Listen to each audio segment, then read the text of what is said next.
আপোনালোকে এইটো সিমত কেৱল মাত্ৰ 108 টকা ৰিচাৰ্জ কৰিলে প্ৰতিদিনে 1 GB কৈ ডাটা পাব আৰু ইয়াৰ ভেলিডিটি হ'ব 60 দিন। অসমবাসীৰ বাবে এটা সুখবৰ, কিয়নো ইতিমধ্যে অসমত চৰকাৰী সিমৰ ব্যৱহাৰ প্ৰচুৰ পৰিমাণে বৃদ্ধি পাইছে আৰু অসমৰ সকলো মানুহে এই চৰকাৰী সিম ব্যৱহাৰ কৰিব পাৰিব। ইতিমধ্যে অসমৰ সকলো ঠাইত এই চৰকাৰী সিম BSNLৰ 4G নেটৱৰ্ক অধিক উন্নত কৰিবলৈ দ্ৰুত গতিত কাম কৰি আছে। है कि हमारा 4G रोल आउट जो हम बोलते हैं 4G रोल आउट चालू हो गया है। 4G BTS लगना शुरू हुआ है।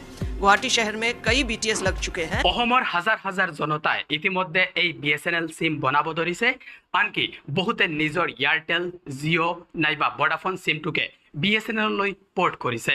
এতিয়া মই জিঅ'তকৈ মোৰ মানে এফৰ্ডেবল হয় BSNLৰ ৰিচাৰ্জ প্লেনবিলাক, সেইকাৰণে 100 টকা কমত যিটো পাম আমি 100 টকা বেছিকৈ জিঅ' কিয় ল'ম। আপোনালোকৰ হাতত যদি চৰকাৰী BSNL সিম নাই, এতিয়াই BSNL সিম বনাই লওক ফ্ৰীতে, কাৰণ BSNL সিমে আপোনালোকৰ বাবে লৈ আহিছে কেইবাটাও ডাঙৰ অফাৰ। আপোনালোকে এইটো সিমত কেৱল মাত্ৰ 108 টকা ৰিচাৰ্জ কৰিলে প্ৰতিদিনে 1 GB কৈ ডাটা পাব আৰু ইয়াৰ ভেলিডিটি হ'ব 60 দিন। সেয়েহে আপোনালোকৰ হাতত যদি এতিয়ালৈকে BSNL সিম নাই, এতিয়াই বনাই লওক, কিয়নো এই সিমতে আপোনালোকে অতি কম দামতে ৰিচাৰ্জৰ সুবিধা লাভ কৰিব। আৰু এই সিমটো বনাবলৈ আপোনালোকৰ কোনো টকাৰ প্ৰয়োজন নাই, আনকি আপোনালোকৰ জিঅ', এয়াৰটেল বা ভোডাফোন সিমটোকেও এই BSNL লৈ পৰ্ট কৰিব পাৰিব।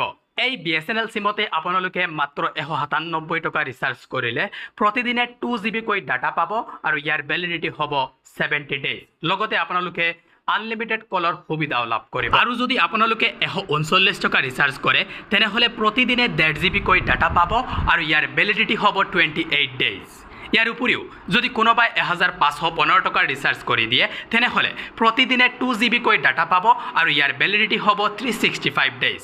অৰ্থাৎ মাত্ৰ 1515 টকাত আপোনালোকে এবছৰৰ ৰিচাৰ্জ লাভ কৰিব। আৰু এই এবছৰৰ ৰিচাৰ্জটো বাকী এয়াৰটেল, জিঅ' বা ভোডাফোন সিমত আপোনালোকে যদি লাভ কৰিব বিচাৰে তেনেহ'লে কমেও 3600 টকা পে' কৰিব লাগিব।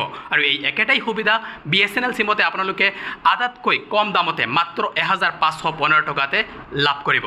ইতিমধ্যে অসমৰ সকলো ঠাইত এই BSNLৰ 4G ছাৰ্ভিচ অধিক উন্নত কৰিবলৈ দ্ৰুত গতিত কাম চলি আছে আৰু ইয়াৰ বাবেই BSNLে অসমত প্ৰতিদিনে কমেও 2000তকৈ অধিক নতুন গ্ৰাহক লাভ কৰিছে।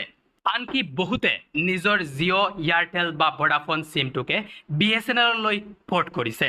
গতিকে পলম কিয়, এতিয়াই আপোনালোকে BSNL সিম লৈ নিজৰ এয়াৰটেল, জিঅ' বা ভোডাফোন সিমটোকে পৰ্ট কৰক আৰু BSNLৰ অতি কম দামৰ ৰিচাৰ্জৰ সুবিধা লাভ কৰক। ময়ো ভাবিছোঁ নিজৰ জিঅ' সিমটোকে 2 এদিনতে BSNLলৈ পৰ্ট কৰিম। তো আপোনালোকে নিজৰ নাম্বাৰটোকে BSNLলৈ পৰ্ট কৰিব বিচাৰেনে? কমেণ্ট যোগে নিজৰ মতামত জনাব পাৰে। থেংক ইউ, থেংকছ ফৰ ৱাচিং।